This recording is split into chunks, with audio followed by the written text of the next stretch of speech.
Hey everyone, and a huge welcome back to all our amazing Chris-autos.ng followers. I am so pumped you're joining us today because wow, do we have some absolute game-changing news to unpack.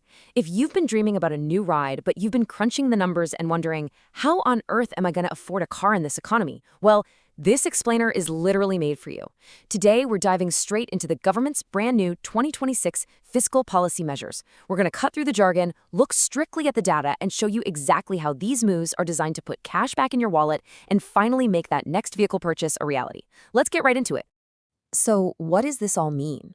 It really boils down to the big question on absolutely everyone's mind right now. Is affordable car ownership finally returning to Nigeria? You know, for the longest time, it's felt like crazy inflation and sky-high import costs have built this massive brick wall between everyday Nigerians and the keys to their own cars. But the government just rolled out some major fiscal shifts to cool down inflation and get business booming again. So let's actually look at the numbers and see if this is the turning point we've all been waiting for. Okay, let's dive into this first massive change, the slashing of vehicle import levies. This brings some serious relief for both new and used cars.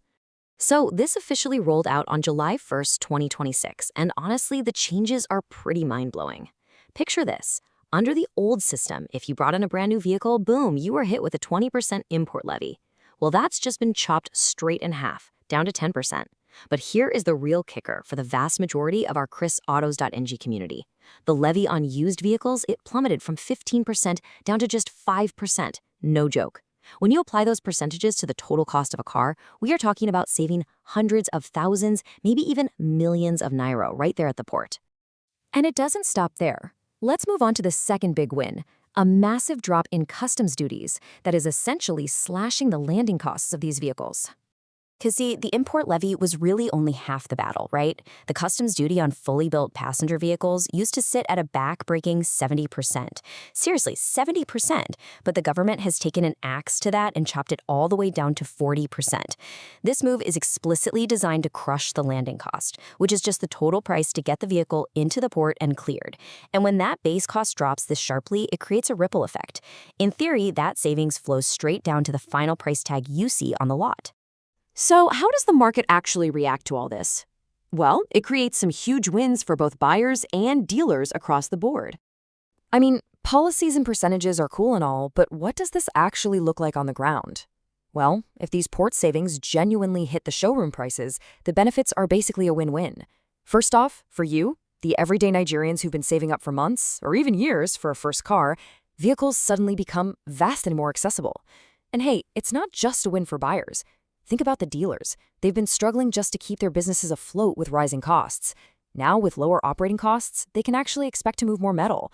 We're talking improved sales volumes, way more market activity, and a massive shot of confidence across the entire automotive sector. It's literally a lifeline for both sides of the deal. But wait, before we throw a massive party for cheap imports, there's a really important catch we need to talk about. Enter the brand new green tax, which brings some strict environmental sustainability measures into play. Alongside these tariff cuts, the federal government formally launched a green tax surcharge. So, what is this? It's essentially an environmental tax ranging from 2 to 4%. But here's the critical detail you gotta catch. This tax is applied specifically to higher-engine petrol vehicles exceeding 2,000 cc. Meaning, if you are bringing in a massive gas-guzzling V8 SUV, you're definitely gonna pay a little extra at the border. The government is intentionally doing this to push for environmental sustainability. They're basically penalizing the import of heavy polluters. Now, what's really interesting about this next part is who actually gets a pass. Let's look at the exemptions for clean vehicles and see who totally avoids this new surcharge. Because they didn't just blanket tax everyone.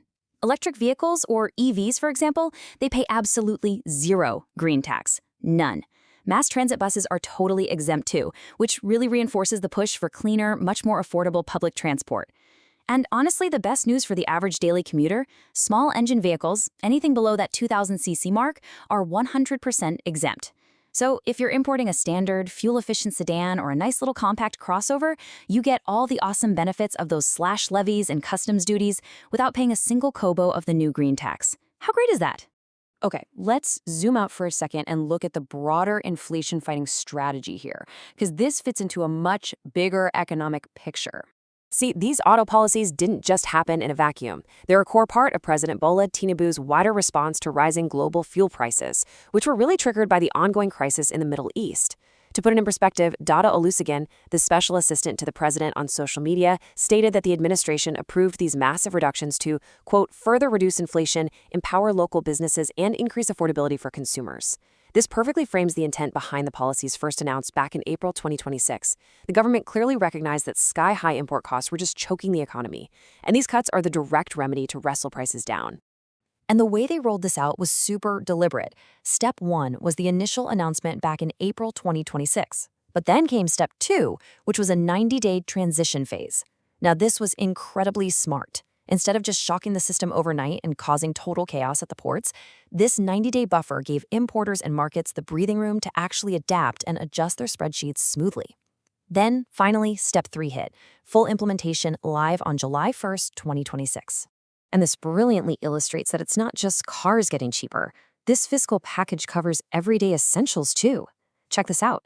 The duty on rice dropped from 70% to 47.5%. Crude palm oil went from 35% down to 28.75%, and even better, duties on manufacturing and agricultural machinery, along with those mass transit buses and EVs we mentioned, have been completely wiped out, down to 0%. It's a huge play to lower production costs and expand industrial output, while simultaneously keeping everyday transport costs down. Just to round out this whole comprehensive strategy, the government also added waste PET, basically recyclable plastics, to the export prohibition list.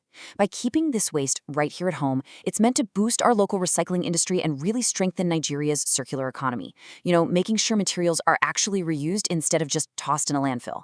It really highlights their dual focus on driving economic relief while also pushing for long-term environmental sustainability. So what does this all mean for you, our Chris-autos.ng community? With import costs dropping across the board, vehicle levies getting absolutely slashed, and customs duties plummeting from 70% down to 40%, is it time to finally pick out your new car? The data absolutely shows a coordinated, massive effort to make vehicle ownership way more accessible for all of us. The ball is firmly in the court of the dealerships now to actually reflect these slashed port costs right there on the showroom floor. So keep a very close eye on the market, because that dream car of yours, it might just be closer to reality right now than it has been in years. Thanks so much for joining me on this explainer. Stay savvy out there and happy car hunting.